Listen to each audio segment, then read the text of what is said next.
오늘 말씀은 예수님이 망대가 무너진 사건의 이야기를 하신 다음에 비유를 말씀하십니다. 사실은 성경 전체가 비유입니다. 비유라는 말은 뭔가 희미한 것을 명확하게 보여주기 위한 배열이거든요. 하나님은 여러 말씀을 통해 우리에게 진리를 자꾸 명확하게 보여주기를 원하시죠.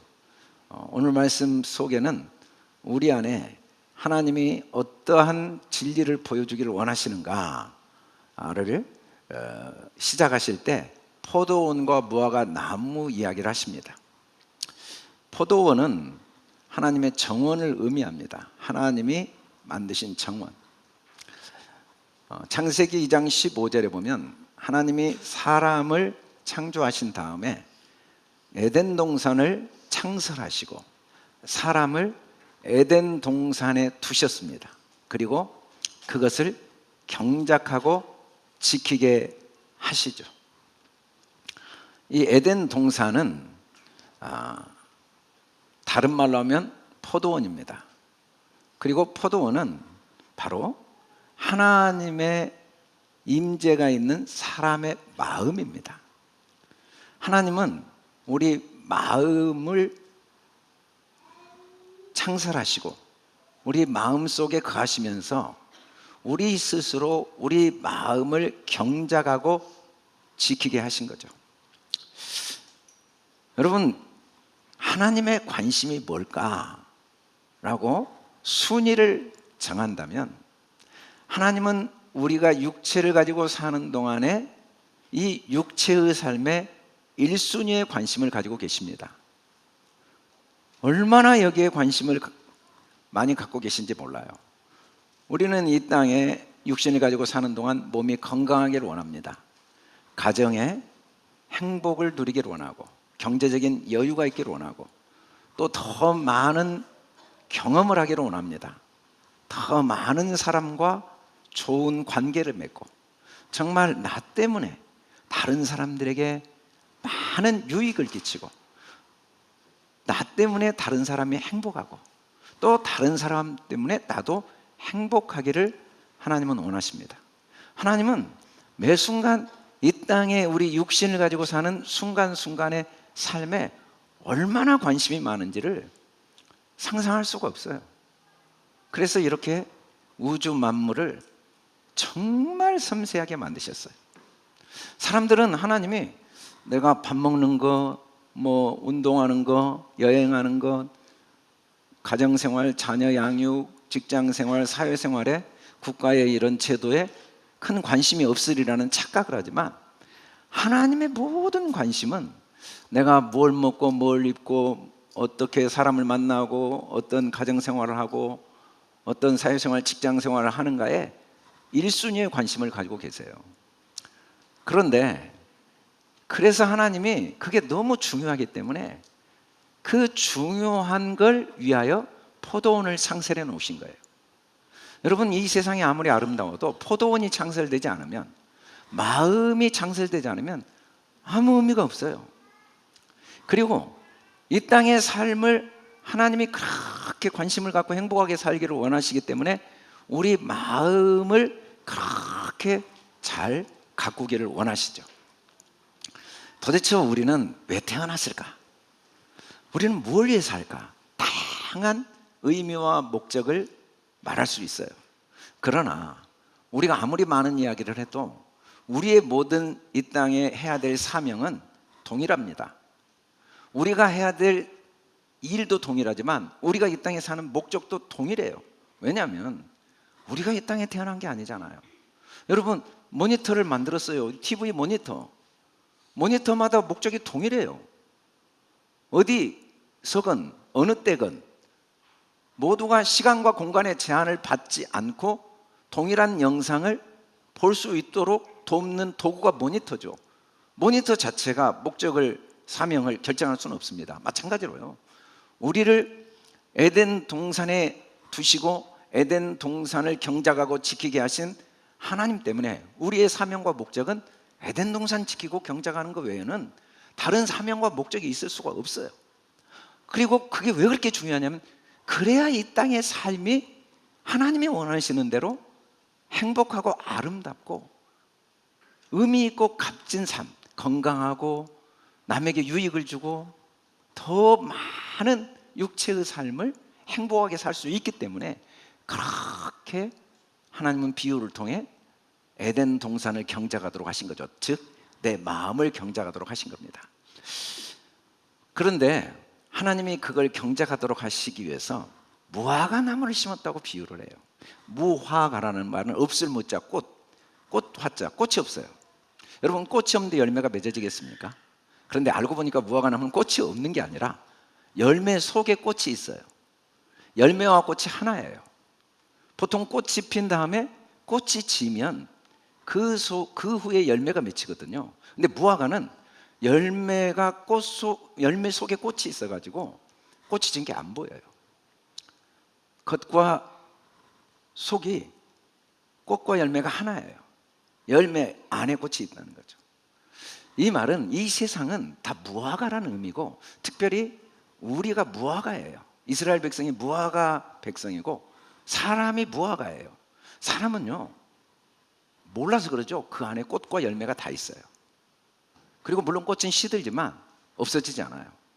열매가 또 맺혀서 그 열매가 또 씨가 돼요.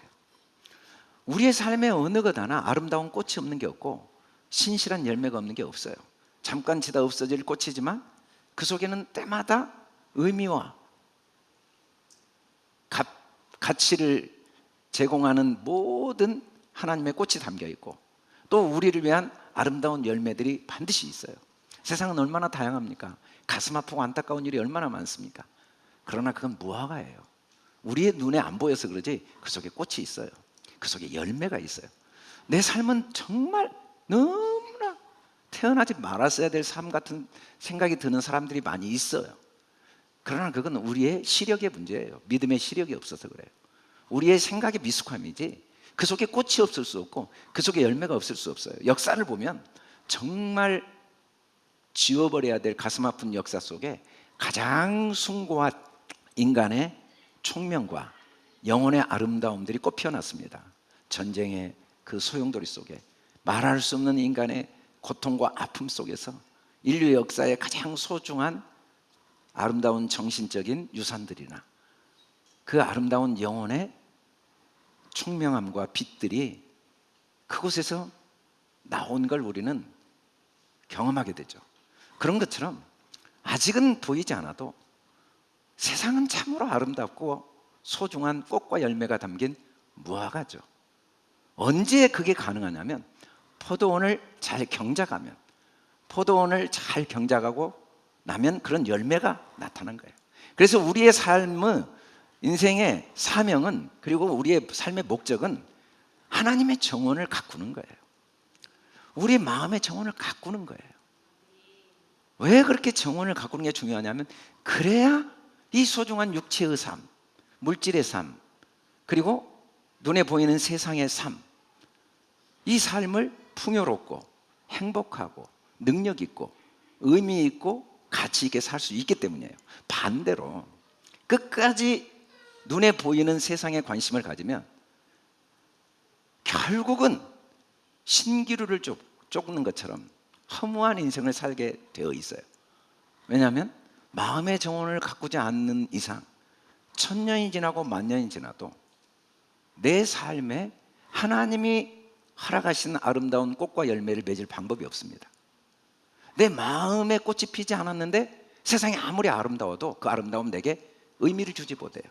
내 마음에 열매가 맺히지 않았는데 1000년 만년 살고 온 세상 부와 명예를 다 얻어도 절대로 아름다운 열매를 경험할 수가 없어요. 그러나 내 마음의 꽃과 열매가 맺혔는데, 영혼이 잘 됐는데 범사가 잘 되고 강건하지 않을 방법이 없는 거죠. 우리의 육체의 삶, 물질의 삶, 우리의 이 땅의 세상의 삶이 의미 있고 가치 있지 않을 수는 없어요. 많은 기독교인들이 오해를 해요. 하나님은 세상에 관심이 없다. 내가 경제적인 활동, 사회적인 활동, 직장생활, 가정생활, 건강생활에 관심이 없다. 천만의 말씀. 하나님은 거기에만 1순위를 두고 있어요. 그게 너무 중요한데 그게 마음이 변하지 않으면 아무런 소용이 없으니까 그렇게 마음을 가꾸도록, 마음만 가꾸면 하나님이 허락하신 모든 영광을 함께 누릴 수 있으니까 마음을 가꾸기를 그렇게 원하시는 거죠. 그런데 문제는 와서 보니까 열매가 전혀 없는 거예요. 열매를 얻지 못한 거예요. 열매는 오직 성령의 열매거든요. 하나님이 진짜 우리에게 주시기를 원하는 건 성령의 열매. 왜? 마음의 성령의 열매가 맺히면 그걸 금지할 능력이 없습니다. 마음의 성령의 열매가 맺혔는데 육신의 삶에 열매가 맺히지 않을 방법이 없어요. 그 씨를 심었는데 그 씨가 그 씨에 맞는 열매를 맺지 않을 방법이 없어요. 금지할 법이 없습니다. 그래서 하나님은 우리 마음의 열매가 맺히도록 끊임없이 우리를 도우시는 분이죠.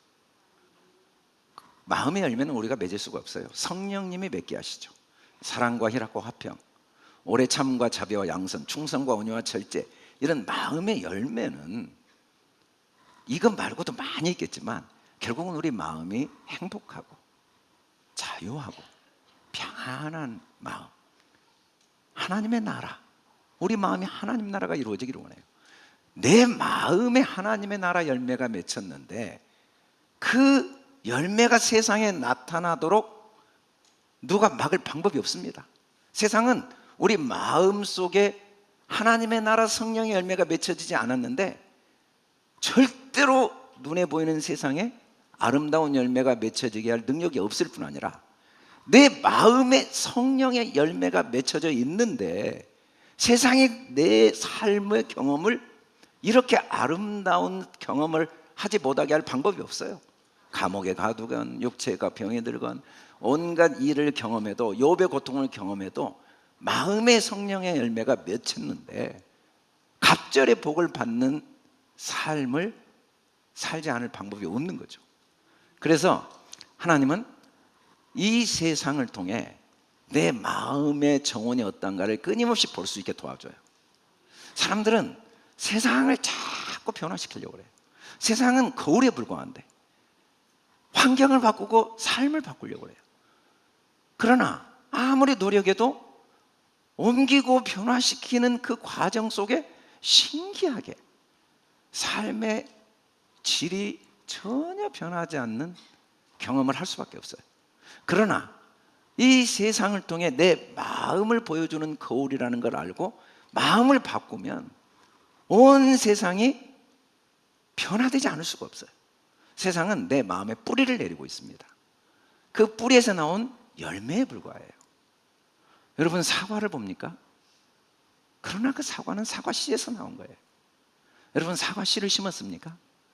사과가 안 나온 것 같지만 결국은 사과 씨에서는 사과 열매가 나오지 않을 방법이 없는 거죠. 그래서 하나님은 우리 속에 오직 성령의 열매, 내 마음이 잘 가꾸어지기를 원하셨는데 그 열매가 없는 거예요. 그 열매가. 그래서 뭐라고 이야기하냐면 포도원지기에게 내가 3년을 왔는데 무화과나무에 열매가 없으니까 찍어 버리겠다. 그런데 진짜 찍어 버리는 건 목적이 아니고 땅을 버리기 때문이라는 거예요. 알고 보니까 이 주인은 한 사람은 땅에 관심이 있었던 거죠. 포도원에 관심이 있었던 거예요. 포도원. 이걸 찍어버려야 될 이유는 이것 때문에 땅에 자꾸 쓸모없게 되니까 땅을 위해서 포도원의 무화과나무를 찍어버리겠다고 말씀을 하십니다. 이 3년이란 말은 단순한 숫자가 아닙니다. 성경의 모든 숫자는 양이 아니에요. 3은 항상 완전수에 비유해 창조의 완전수입니다. 3이 하나님의 만물을 창조하는데 3은 항상 창조의 완전수예요. 이 세상은 하나님의 법칙을 벗어날 수가 없습니다. 항상 3으로 창조돼요. 여러분 우리가 단 하나도 3이라는 과정이 없이 창조된 건 하나도 없습니다. 왜냐하면 우리가 그 과정을 몰라서 그러지. 어느 것도 3의 과정이 필요해요. 일단은 뭔가를 시작할 제작자가 필요하고 그걸 위해 구체적인 내용을 정리할 시나리오 작가가 필요하고 그 시나리오대로 모든 배우를 캐스팅해서 감독을 해서 작품을 만드는 감독이 필요해요. 실제로 배우들은 그 제작자와 시나리오 작가와 감독의 결과물에 불과해요. 그대로 움직이고 있는 거예요. 이 세상은 보이지 않는 삶의 결과물입니다. 보이지 않는 삶의 결과물이에요. 이 삶은 우리 마음의 생각이 어떻게 결정되어지냐의 결과물이라는 거죠. 그런데 3년이 되어서도 전혀 열매를 맺지 못했다는 건 우리 삶의 습관이 현실에 철저하게 고정되어진 거예요. 현실이 생생한 실체처럼 보여서 더 이상 마음을 살피지 않게 된 걸 3년이라고 그래요. 사실은 이 세상은 스크린에 불과하고 거울에 불과하기 때문에 내 마음을 보여주는 도구에 불과하기 때문에 마음을 봐야 되거든요. 똑같은 상황인데 정말 이것 때문에 희망을 갖는 사람이 있어요. 경제적인 파산 때문에 오히려 정말 마음을 비우고 정말 다시 지혜를 얻고 그것이 없었으면 전혀 깨닫지 못할 깨달음을 얻고 그것 때문에 새로운 기회가 있으리라는 확신을 가지고 재기를 하는 사람이 있고 경제적인 파산 때문에 자기 인생을 스스로 포기하는 사람도 있다면 경제적인 파산이라는 사건은 거울이지 실체가 아니라는 게 명확한데도 우리는 그걸 못 받아들이는 거예요. 경제적인 파산만이 실체다. 이건 그냥 중립적인 거울이고 이걸 내가 어떻게 볼 거냐가 실체라는 걸 받아들이지 못하는 상태가 3년이에요. 이런 사람들은 항상 이 패턴으로 모든 걸 생각합니다. 또 이 문제, 그리고 항상 이것 저것 때문에, 이 사건 때문에, 이 사람 때문에, 이 상황 때문에라는 생각을 못 바꿔요. 그래서 삶에 희망은 있는데 자기에게 주어진 제한된 환경에 묶여가지고 희망을 스스로 포기해요. 희망이 깊은 절망. 내가 어떻게 경제적인 부를 얻겠어? 내가 어떻게 이 가정 문제를 해결하겠어? 내가 어떻게 자녀 문제를 해결하겠어? 내가 건강 문제를 어떻게 해결하겠어? 라고 스스로 포기하는 기간이 3년이죠. 그 3년을 성경은 창세기에서 잠언에서 뭐라고 하냐면 그 3년이 지나버리면 심령이 상해버린 거예요. 심령은 그 병을 능히 이깁니다. 마음에 어떤 경우에도 이게 나의 마음 상태를 보여주는 거울로 현실을 보고 마음을 변화시키는 기회로 삼으면 능히 이겨요. 병은요 질서가 무너진 거거든요. 아무 문제 없어요. 여러분 우리 몸속에 병균이 얼마나 소중한 역할을 합니까? 대장균이나 여러 병균들이 무균이 돼버리면 인간은 전혀 쓸모가 없게 돼요. 그러나 그 병균이 우리의 모든 세포가 제 역할을 하도록 도와주는 소중한 도구죠.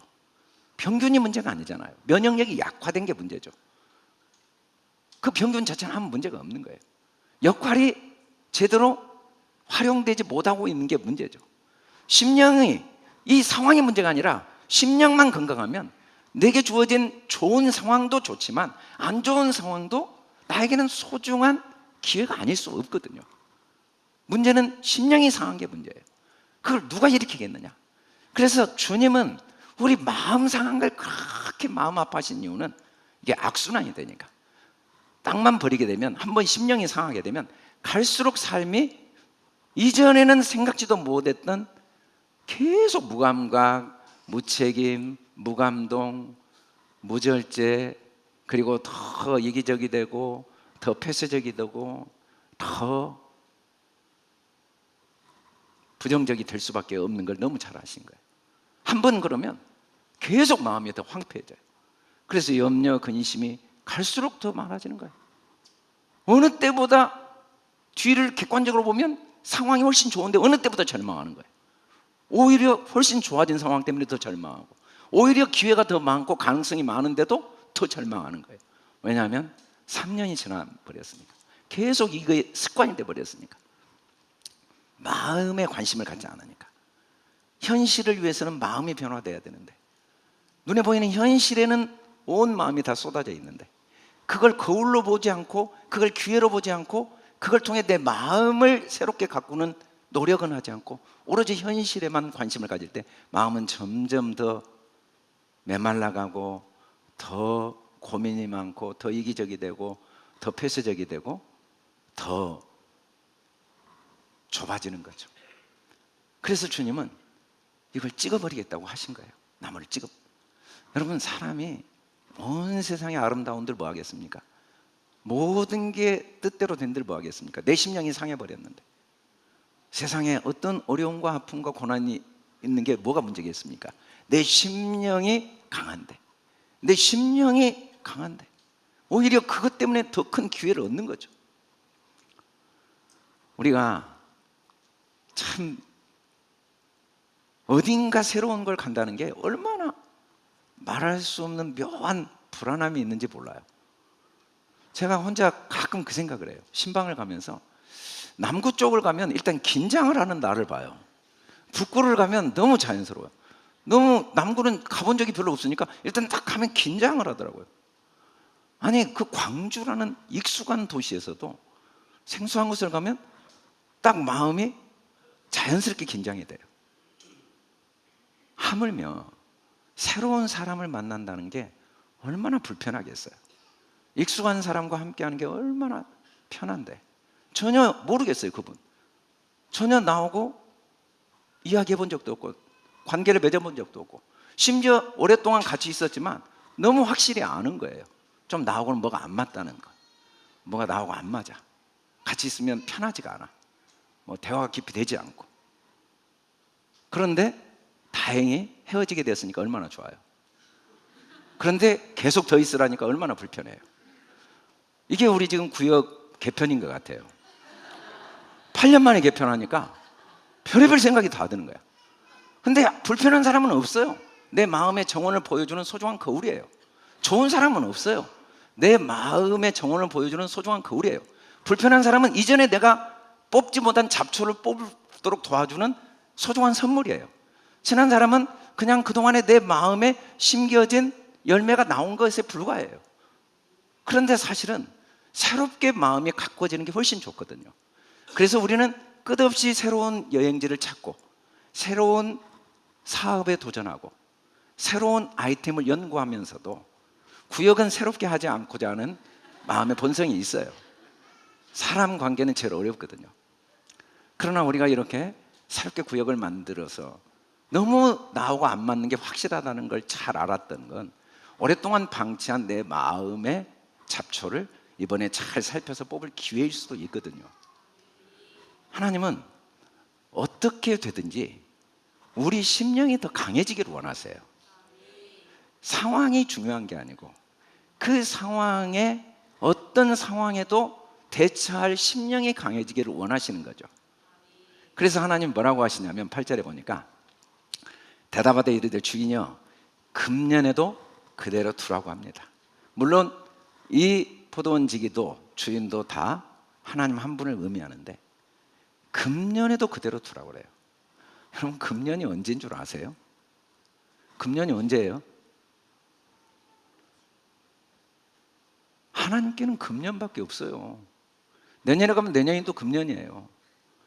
내명년에도 금년이고. 하나님은 절대로 우리 삶을 단 한순간도 두르고 있지 않은 적이 없습니다. 우리를 두르시고 지키지 않으신 적이 없어요. 우리가 겪고 있는 외로움과 고독, 하나님과의 관계가 멀어진 느낌, 그것도 나를 두르시는 하나님의 손길의 하나예요. 그것도 꼭 필요한 하나님의 두르심의 손길이에요. 물론 어린아이들은 말할 수 있습니다. 엄마 싫어, 아빠 싫어. 그리고 우리는 또 그렇게 이야기할 수 있어요. 부모님은 나에게 관심이 없었어. 그러나 어떤 부모도 능력의 부족은 있지만 관심의 부족은 없습니다. 사랑의 부족은 없어요. 물론 능력의 부족은 육신의 부모는 있어요. 그러나 사랑의 부족은 존재하지 않아요. 상처받은 마음, 연약한 삶의 무거운 삶의 무게 때문에 연약함으로 아이들이 원하는 관심과 사랑을 보여주지 못하고 오히려 아픔을 주는 경우도 있지만, 그것은 사랑의 부족이 아니에요. 육신의 부모도 그런데 하물며 하나님이 우리를 단 한순간도 두르시지 않은 적이 있겠어요? 하나님은 금년에도 그대로 항상 그 상황 속에서 우리를 도우시고 계세요. 절대 우리를 강제하거나 강요하시진 않지만 절대로 우리를 향한 사랑의 변화가 하나도 없어요. 우리 수준에서는 하나님은 이번에는 나에게 별로 관심이 없었던 것 같아. 하나님은 나에게는 큰 사랑과 도움을 주시지 않은 것 같아. 하나님 분명히 이번에 나를 싫어하실 거야. 우리는 육신의 부모도 어떤 경우에도 그 마음 중심에 나를 향한 사랑의 변함이 없다는 걸 믿은데, 하나님을 아버지라고 믿지만 육신의 부모보다 10,000분의 1도 안 믿습니다. 정말 하나님은 좁쌀 하나님이에요. 얼마나 인색하고 얼마나 까다롭고 얼마나 차별이 많은지, 그리고 나에게는 특별한 의미나 관심이 정말 미미하게 가지고 계신 하나님이라는 확신을 가질 수는 있다고 해도 하나님이 그런 분이 될 수는 없는 거죠. 내가 그런 하나님을 만들 수는 있지만 하나님이란 분이 그런 분으로 존재할 수는 없어요. 아이들 수준에서는 부모가 나에게 관심이 없다는 확신을 가질 수 있어도 부모의 마음에 자녀를 향한 관심이 없을 수는 없는 거죠. 주님은 그 모든 과정을 통해 선한 일의 열매를 맺도록 계속 돕고 계신 거예요. 주님은 우리 마음의 변화를 위해 끊임없이 노력하신 거예요. 그 상황과 사건을 빨리 바꿔주시지 않는 이유도 그것이 나에게 지금은 아프지만 선한 열매를 맺는데 꼭 필요하다는 하나님의 지혜 속에 하나님이 합당하게 행하고 계신 거죠. 왜냐하면 세상은 우리 마음에 뿌리를 두고 있지만 우리는 하나님께 뿌리를 두고 있거든요. 우리는 하나님께 뿌리를 두고 있어요. 우리가 왜 이렇게 끊임없이 고민하고 염려하고 갈등하면서, 정말 고민과 갈등과 염려는요, 소망이 없으면 생기지도 않아요. 왜 우리는 끊임없이 소망하고 미래를 향한 기대와 꿈을 갖고 있겠습니까? 그건 내 안에 계신 삼위 하나님의 도우심이에요. 사람들은 태어나서 죽을 때까지 하나님의 도우심으로 생각하고 꿈을 꾸고 더 삶의 높은 곳을, 더 나다운 것을 향하는 그 소원이 멈추지 않는 삶을 살고 있는데, 그래서 정말 절망적이고 소망이 끊어지는 거죠. 그러나 우리는 소망이 멈출 수 없는 그런 삶을 살고 있는데, 그게 하나님의 섬김이라는 걸 모르고 섬김을 받고 있을 수는 있어요. 그래도 하나님은 우리를 섬기고 계시죠. 그래서 어떻게 섬기시냐면, 하나님은 내가 두루파시겠다는 거예요. 여기서 두루판다는 건 이 포도원은 우리 마음이고 우리 마음을 파내시겠다는 겁니다. 마음에 할례를 베푸시겠다는 거예요. 마음을 잘라 없애겠다는 거예요. 할례는 베어 없애는 거거든요. 잘라 없애는 거예요. 그래서 생명을 얻게 하시겠다는 거예요. 생명을. 구체적으로 비판하는 마음을 잘라내세요. 정죄하는 마음을 잘라내세요. 그리고 용서하게 도우시겠다는 거예요. 용서는 죄가 없어지는 거거든요. 죄가 없어졌다는 건 죄는 관역에서 빗나가는 거예요. 우리 마음에 소망이 멈추지 않아요. 우리 남편이 이랬으면 좋겠다, 우리 아내가 이랬으면 좋겠다, 우리 회사가 이렇게 했으면 좋겠다, 내 미래가 이렇게 됐으면 좋겠다, 내 생각이, 내 내면이 이렇게 변화되면 좋겠다, 우리 아이가 이런 믿음으로 이런 생각과 이런 삶을 살면 좋겠다 라는 생각은 있는데, 우리는 항상 비판하고 정죄합니다. 안 될 것 같아. 안 돼. 너무 명확해요. 안 된다는 게 너무 명확해요. 자기 자신을 정죄하고 자기 자신을 비판합니다. 불가능하다는 믿음과 확신이 있어요. 그걸 잘라내시는 거예요. 계속 잘라내시는 거예요. 그건 이미 우리는 내 손으로 뭔가를 만들어내는 게 아닙니다. 창조는 완성되었어요. 창세기 1장에서 완성된 그 하나님의 우리의 소원을 우리 손 안에 가져오는 거지, 우리가 그걸 내 손으로 붙잡지 못하고 있어요. 그냥 마음이 변화가 안 돼서 항상 3년이 지나서 세상 가치관대로 눈에 보이는 대로 뭘 해도 염려 속에, 불안 속에, 뭘 해도 믿음과 확신 속에 한다는 게, 그건 너무 사치스럽고 너무 어리석고 너무 비현실적이고 너무나 황당하다는 확신이 있는 거죠. 그러나 하나님은 그걸 계속 잘라내도록 두세요. 잘라내기 전까지는 우리의 삶은 계속 무거운 멍에를 벗어낼 수가 없어요. 우리가 지금까지 믿고 받아들이는 거, 이거 하나도 사실이 아닙니다. 이걸 다 부인하도록 하세요. 이걸 부인하면 하나님이 원래 우리 안에 두셨던 그 씨가 자라기 시작해요. 그 씨가 뭡니까? 바로 그리스도입니다. 마지막 날에 다시 살리는 그것은 그리스도예요. 우리 안에는 그리스도, 믿음으로 보는 능력이 있어요. 보이는 대로 보지 않고 보고 싶은 게 이미 이루어진 것을 믿음으로 받은 줄로 믿고 보는 능력이 이미 주어져 있어요. 그게 사람에게 주신 그리스도입니다. 그리스도는요, 명백히 죽은 자와 방불한 걸 알고도 하늘의 수많은 자손을 보는 능력이 그리스도예요. 믿음으로 생각하고 믿음으로 보고 명백히 내 아내의 모습을 잘 알지만 내가 바라는 게 이미 이루어진 대로 보는 능력. 예수님은 제자들이 명백히 너무나 문제가 많은 것을 알지만 사도로 보는 능력, 그리스도죠. 예수는 그리스도예요. 우리에게는 다 그리스도의 능력이 있어요. 우리에게는 그 믿음의 능력이 있어요. 명백히 이 쇳덩어리가 하늘을 날 수 없다는 걸 명백히 아는데도 믿음으로 나는 걸 보는 능력이 사람에게 주어져 있는 거죠. 뭘 해도 이미 그 안에 하나님이 우리를 위해 부와 명예와 권세가 다 주어져 있음을 보는 능력, 그리스도가 나타나는 능력이 우리에게 있어요. 모든 사람은 태어나면서부터 포도원을 갖고 있고 그 포도원 속에는 그리스도의 능력이 담겨져 있고 그게 드러나야 돼요.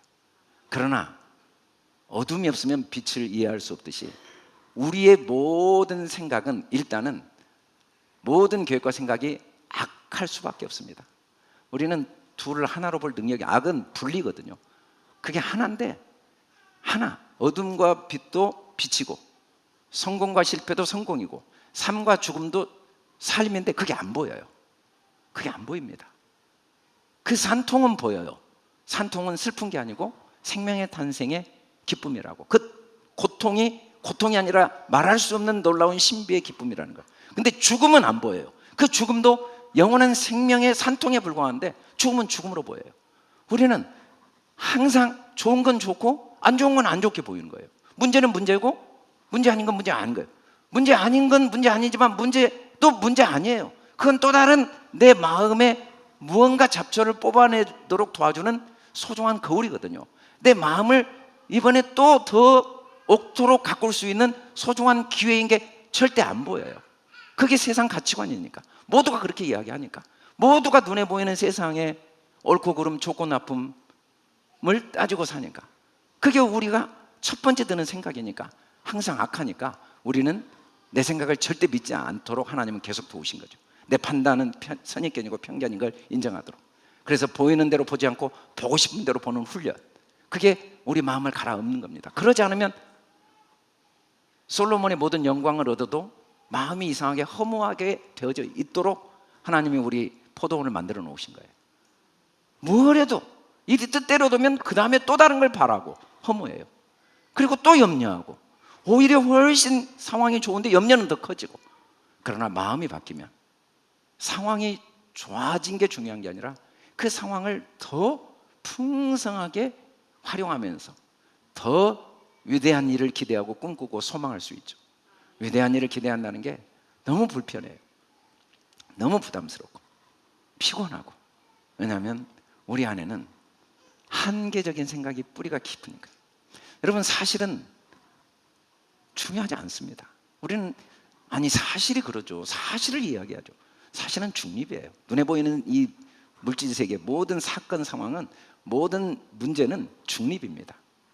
중요한 건 그걸 통해 그 생각을 잘라내느냐, 그걸 항상 어떤 경우에도 하나님의 선한 계획이 있다는 걸, 어떤 경우에도 그 속에 그리스도의 영으로 보면, 그리스도의 영으로 깨닫고 보면 삶의 모든 과정은 완전하신 하나님의 나를 향한 사랑과 선물이라는 걸 내가 받아들이고 보면은 그 사건 때문에 얻는 게 너무 많죠. 물론 좋은 걸 통해 얻는 것도 있지만 안 좋은 걸 통해 얻는 것이 분명히 있어요. 하나님은 계속해서 우리의 삶이 환경의 노예가 되지 않고, 환경은 내가 마음대로 컨트롤할 수 없지만 모든 환경을 잘 활용하는 능력, 그건 마음의 정원이 변화돼야 되거든요. 마음의 정원이 변화되도록 끊임없이 도우세요. 더 위대한 일을 기대하고 시도하는, 더 자신을 올바로 그리스도로 보고, 그 끊임없이 오랫동안 한계적인 생각에 갇혀있던 안 돼, 어쩔 수 없어 라는 이 생각이 잘려나가도록 계속 도우시는 거죠. 그리고 그곳에 걸음을 줍니다. 주님은 걸음을 주시는 분이에요. 걸음은 요즘은 뭐 걸음이 종류가 많은데 옛날에 걸음은 똥이에요. 그 다음에 오줌, 인분과 이 변이 가장 좋은 걸음이에요. 제가 이 걸음에 관계된 박사님하고 오래전에 한 2년 전에 한 6개월 동안 그분의 여러 이야기를 좀 듣게 되었어요.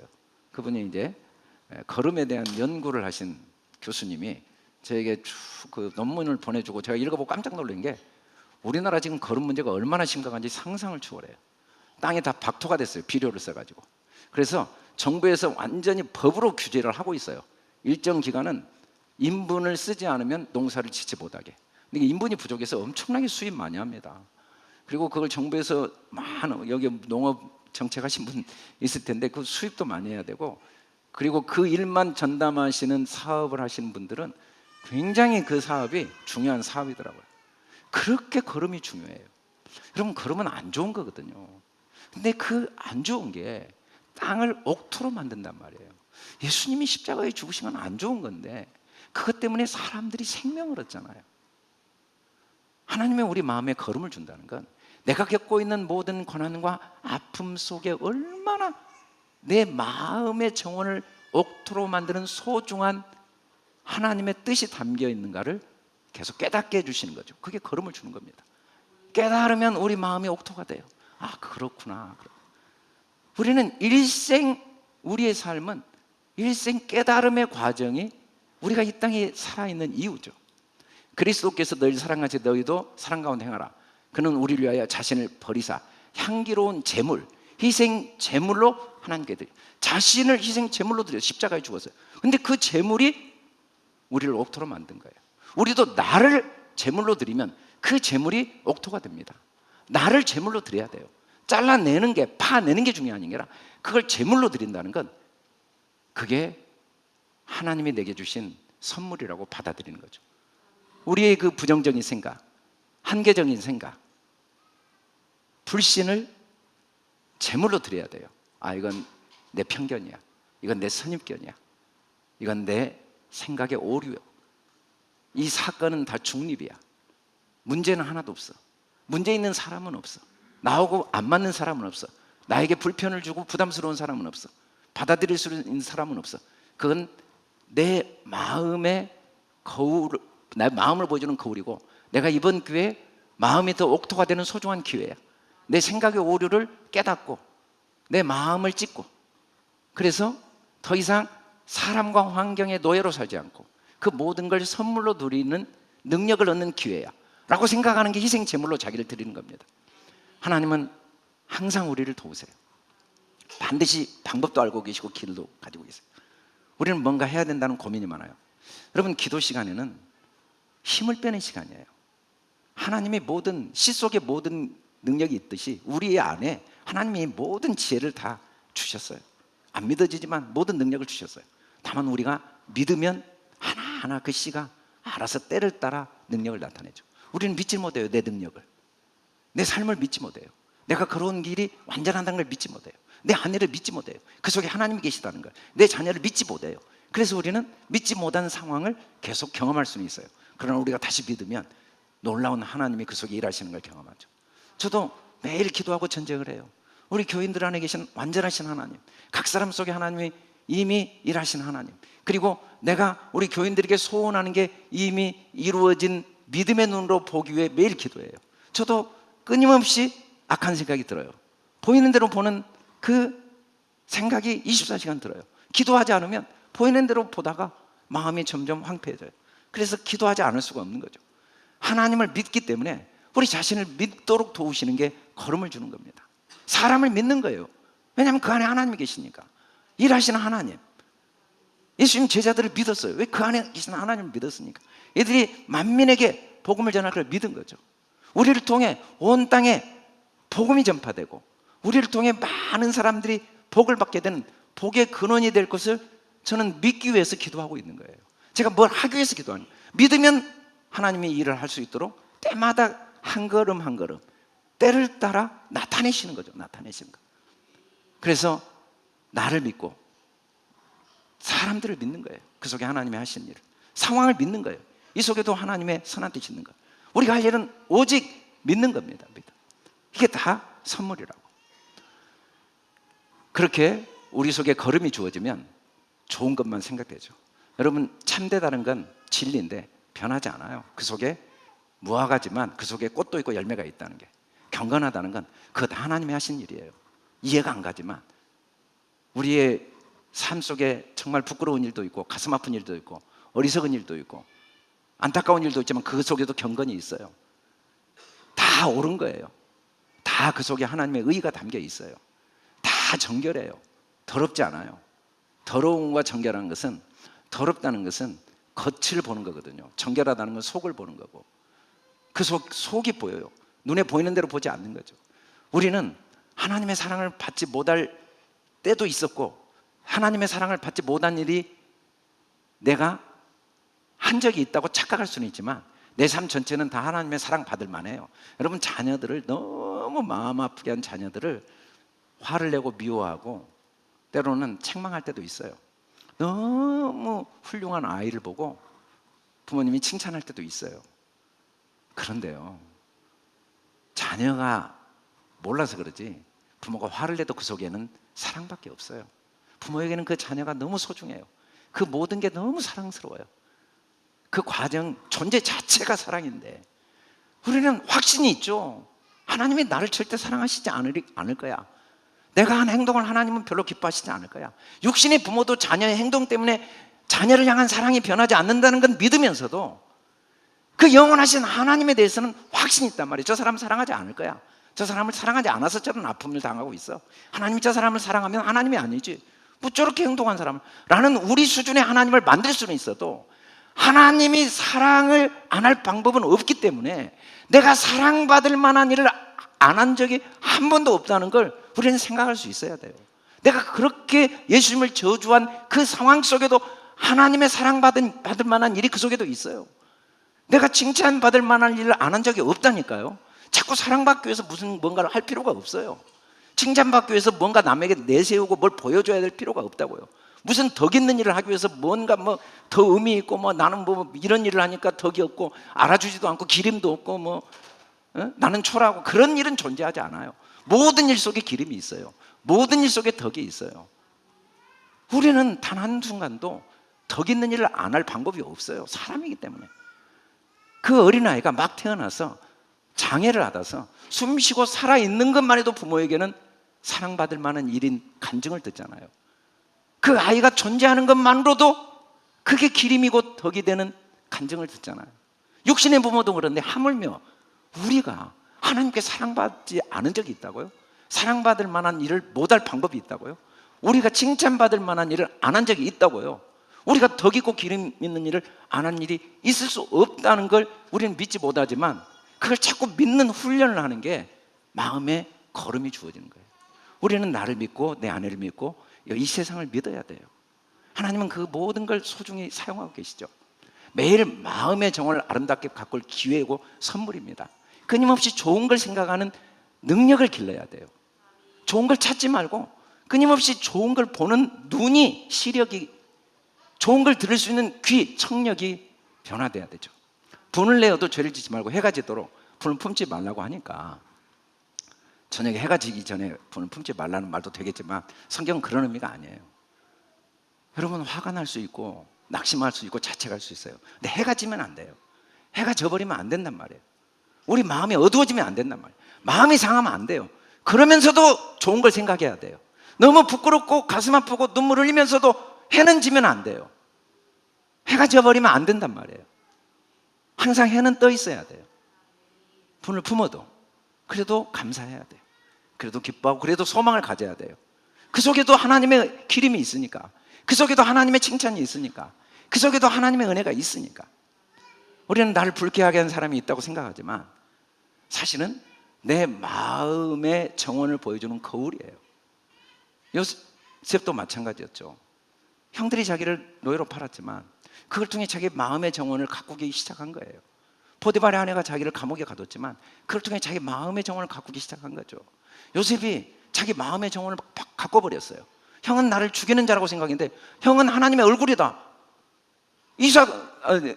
야곱은 에서는 변한 게 없어요. 근데 야곱의 마음이 변하니까 에서가 하나님의 사람으로 바뀌어버린 거예요. 자기를 돕는 자로 바뀌는 거죠. 우리는 항상 누군가가 나에게 아픔을 줄 수 있는 능력이 있다는 착각 속에 살아요. 그건 불가능합니다. 세상을 나를 불쾌하게 할 능력이 없어요. 내 마음을 보여주는 거울이에요. 마음을 바꾸면 그게 다 마음을 정원을 가꾸는 기회가 되어서 소중한 선물이죠. 결론적으로 만일 열매가 열면 좋지만 그렇지 않으면 찍어버리라고 합니다. 뭘 찍습니까? 어리석은 생각을 계속 찍어주는 거죠. 어떤 사람들이 바울이 감옥에 갇히니까 투기로 분쟁으로 복음을 전했어요. 어떤 사람은 착한 뜻으로 전했어요. 근데 그건 중요하지 않아요. 그건 다 결국은 그리스도를 전파하는 기회예요. 내가 겪은 일이 없어지거나 상황이 바뀐 게 아니라 그걸 올바른 자리로 가져오는 것, 그게 찍어내버리는 겁니다.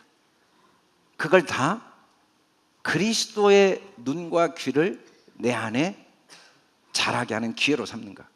무엇으로? 거칠애로 해도 참으로 해도 그리스도가 전파되니까 기쁜 거죠. 그것 때문에 내가 내 마음을 살피고 내 마음을 더 강하게 하고 내 마음을 올바로 보고 듣고 더 감사하고 더 희망을 갖고 더 마음에 최고의 축복이 임하게 되는 거죠. 예수님을 제자들이 저주하고 배반하고 다 떠납니다. 다 나를 떠난다고 그래요. 그런데 예수님은 그들보다 먼저 갈릴리에 가셔서 그들을 위해 떡과 고기를 준비하신 거예요. 왜? 예수님은 제자들에게 영향을 받지 않으세요. 그들을 정죄하거나 미워하시지 않으세요. 그것도 기회라고 생각해요. 자기를 저주하는 그 최고의 저주가 그들이 정말 변화될 기회였거든요. 그렇게까지 예수님을 저주하고 부인했는데 그 자기들을 끝까지 찾아오신 예수님을 만나면서 제자들은 자기를 올바로 보기 시작한 거예요. 그래서 예수님이 겪었던 저주가 최고의 저주가 최고의 축복의 기회가 된 거죠. 예수님은 베드로를 항상 용서하세요. 왜? 베드로가 자기니까. 우리는 누군가를 미워하는 건 그 사람은 내 마음속에 있거든요. 그래서 나를 괴롭히는 거예요. 우리는 어떤 사건을 염려하는 건 그 사건은 내 마음속에 있긴 내 마음을 상하게 하는 거예요. 우리는 항상 감사하고 우리는 항상 기뻐하고 우리는 항상 소망하고 우리는 기대하는 훈련을 해야 돼요. 우리의 뿌리 깊은 습관을 바꾸는 훈련 과정은 힘들지만 보람이 있어요. 여러분, 월드컵에 승리가 왜 그렇게 감동적인지 알아요? 그들의 능력이 큰 차이는 없는데 훈련의 차이를 다 알기 때문에 그래요. 그 훈련의 차이로 저렇게 한 발 더 빨리 슛하는 그들의 그 한 발 빨리 하기 위해서 얼마나 고생을 많이 했는가를 우리가 알기 때문에 그 골인이 그렇게 온 국민을 감동을 주는 거예요. 그래서 우리 과정 속에 많은 고난들은 우리를 더 감동적이 되게 하는 도구예요. 여러 아픔과 저주, 시련은 최고의 축복을 경험하는 하나님의 또 다른 선물이죠. 결론적으로 하나님은 두릅하고 거름을 주어 열매를 맺게 하십니다. 다시 말하면 우리 안에 그리스도만 증거되게 하십니다. 그리스도의 눈과 귀로 말하게 도우십니다. 우리는 오늘 그리스도의 눈으로 그리스도의 말로 내 안에 내 남편, 내 자녀를 볼 수도 있어요. 오늘 우리는 육체의 눈으로 나와 내 안에 내 삶을 볼 수도 있어요. 그리스도의 눈으로 보는 건 어렵지 않아요. 믿으면 되거든요. 행동이 필요 없고 믿음의 행함밖에 없어요. 믿음의 행함이 없으면 아무리 몸을 움직여도 소용이 없습니다. 아무리 환경을 바꿔도 소용이 없어요. 아무리 열심을 내도 소용없어요. 믿음의 행함이 제일 중요해요. 믿음으로 올바로, 믿음만이 실체거든요. 믿음만이. 바울을 다 버렸어요, 사람들이. 그런데 그들에게 허물을 돌리지 않아요. 왜? 자기는 자유롭고 싶거든요. 그것도 하나님의 선한 뜻이 있다고 믿고 싶은 거예요. 그게 진리니까. 죄는요, 뭔가 목표에서 벗어났다는 생각인데 그런 건 불가능해요. 우리는 죄를 지을 방법이 없어요. 우리는 깨닫는 과정에서 모를 수는 있지만 모를 수는 있어요. 죄는 없어요. 몰라서 생긴 죄죠.